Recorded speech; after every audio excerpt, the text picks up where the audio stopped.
Yo guys, what's going on? It's Burkround coming here with a tryout video. Today, it's time to look at Moritz Seider. I've been doing a lot of these, and they're really fun to do. I really do enjoy them, and I've been getting a feel for more and more of the cards and giving you more of an opinion on the cards because as I try more, is this MSP worth building or is it not? Let's get into Moritz Seider and discuss it. So when you look at Moritz Seider, one thing you're going to notice is he's got 6'4" height. Beautiful card art, but 6'4" height with 204 pounds is really nice. And then he's got gold shutdown or zone ability shutdown. And then when you rotate down to his abilities, you're going to see 88 speed, not too bad shooting, accuracy's a little low. His hands over to his defense and his body check is where he really does the work. So I don't mind the build, but when you're looking at him on the ice, obviously when it comes down to it, his shot is going to be the most fun. That powerful shot broke a stick and still got through the goalie. But his shot is clearly the most fun on this card. And if you really want to maximize how you're using this card, or you really want to maximize getting the most out of this card, the best thing you can do is pair him with some speed. You can pair him with a shorter or just simply faster with better agility left-handed shot, because he's a right-handed shot, which we don't have a lot of big, good right-handed shots in the game right now. So that he does fit a hole, and he is a good card to look at. You would pair him with a speedier card because he does get burnt in rivals. You're not going to get burnt in squad battles, but in rivals, you will notice he does get burnt from time to time. His accuracy, as you see here, there's some block shots and whatnot, but his accuracy, it takes him a while to get one to the net because that accuracy is a little down, but he does have a cannon of a shot. And when he does get it off and he does whip the puck at the net, if he gets a good shot with accuracy, it will go in. So his accuracy is a little low. He can score, so don't worry about that. But when it comes down to getting past this Moritz Seider's shot and other aspects of like his hitting, which is phenomenal, and his skating, which we'll get to, what makes this card stand out? Well, his size makes it stand out, his defensive ability makes it stand out, and his shot makes it stand out. So you're going to use this card, in those three aspects. Right? His shot, his hitting, and his size. That's what you're looking to use this card for. If you're a skater, like I said, you're going to want to pair him with somebody a little faster, a little smaller, a little more agile. But if you like to possess the puck, if you like to take cannons of shots, and if you like to throw around the big body, this is going to be your guy. Now, we have seen his shooting, right? We just got a good breakdown of his shooting visually.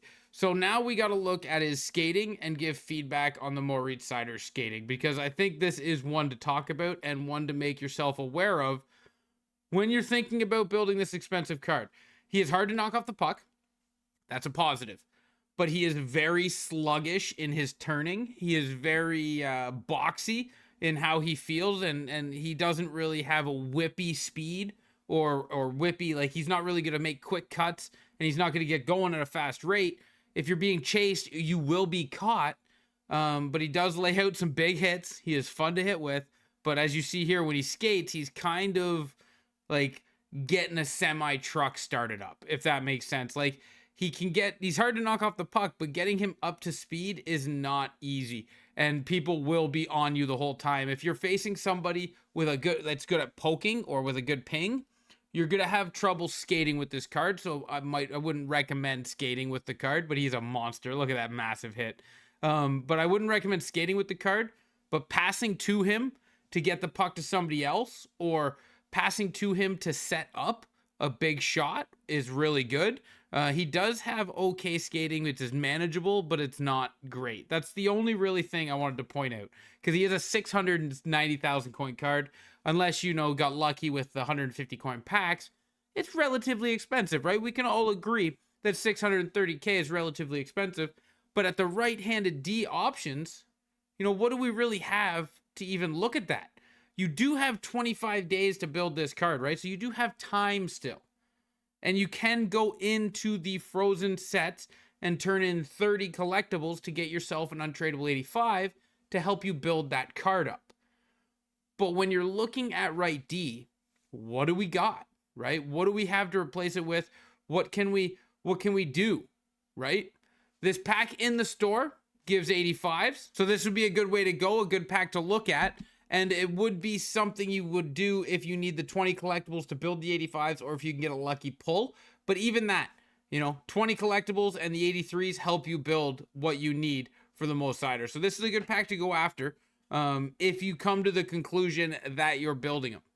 Now, when it comes to the other righties, we have players like Brock Faber, who's a good comp and a little bit cheaper, about half the price. He's a very good comp, as he has shutdown still.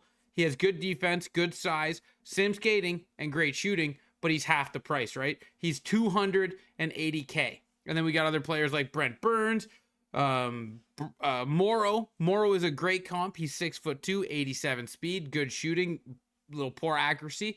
But again, he is half the cost of Moritz Seider. This is stuff you got to consider when you're building your team, right? If I have 700,000 coins, do I want to get 88 Mo Seider, or do I want to get Scott Morrow and then take 300,000 coins to build something else? That's what we want to know, right? That's what we're trying to compare. That's what we're trying to look at and see, does he stand out? Like I said, his hitting, his size, his shot, it's all fun, but his skating holds you back. Now, we do have others like Cale Makar. Evan Bouchard isn't a good skater. He has a great shot power. He doesn't have really good accuracy, but it's better than Seider's, and he's about the same height as Seider. So even though he's a little slower, does that price tag sway you off to go to Evan Bouchard instead of Seider? Like, he's 500,000 cheaper. That's a big difference. That is a very big difference when you're talking about 86 to 88 speed.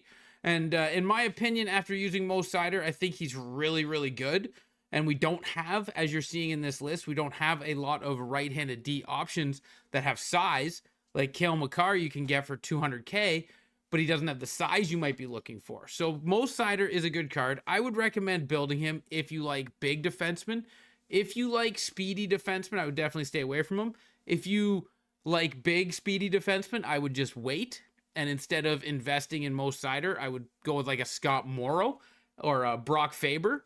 And I would get those two cards instead of the one Seider. And then later on down the road, I would get Seider or somebody else that comes out later when he's cheaper. Too expensive right now.